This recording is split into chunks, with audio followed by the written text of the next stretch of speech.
Gérard Valenduc, je dirige le centre de recherche de la Fondation Travail Université. Je suis professeur à l'UCL et aux facultés de Namur.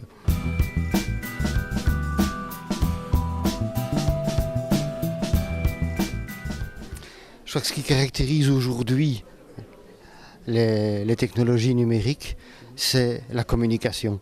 Avant, on parlait d'informatique et maintenant, on ne parle que de réseau. Tous les mots qu'on utilise pour décrire ces nouvelles technologies sont des mots qui renvoient à la communication et au réseau. Et la communication, c'est important dans la démocratie. Donc, l'idée est toute simple, c'est de dire que toutes ces nouvelles pratiques, pas seulement les réseaux sociaux comme Facebook et tout qui sont à la mode, et les Twitter, etc., mais tout ce qu'on fait maintenant avec les technologies numériques, en termes de communication audio, de communication vidéo, de communication entre les gens, de sites internet, de blogs, de participation, mais tout ça forcément devrait avoir un impact sur la manière dont fonctionnent nos institutions. Et le niveau qui concerne le plus les gens, c'est leur commune. C'est là souvent que commence la démocratie. Beaucoup de gens savent très bien s'exprimer sur les questions qui sont à l'ordre du jour politique dans leur commune. Si on vous demande l'avis sur le plan d'aide à l'euro en Grèce, c'est un problème un peu plus compliqué. Mais donc les gens aiment bien s'exprimer sur les choses qui les concernent tous les jours, sur des plans de mobilité, sur des plans d'aménagement du territoire, sur des choses qui concernent les écoles, des choses comme ça. Ça fait partie de la politique communale.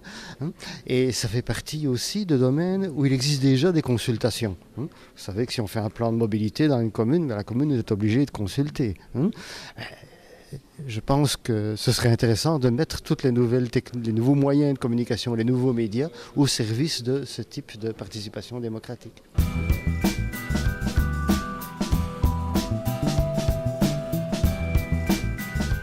D'abord, pourquoi on fait une collecte? Pas pour avoir l'argent, c'est une collecte d'idées, parce qu'on se rend compte que c'est un domaine où souvent beaucoup de gens, d'associations ou même d'individus prennent des initiatives de leur côté et puis les autres ne les connaissent pas. Et donc la première chose qu'on trouve intéressante à faire, c'est essayer de dire regardez votre idée, il y a déjà quelqu'un qui a trouvé une solution pour essayer de réaliser ça, pour le mettre en œuvre, ça a plus ou moins bien marché, ça a bien marché, ça moins bien, etc. etc. Donc c'est ça qui est intéressant dans le fait de rassembler une série d'informations et une série de bonnes pratiques.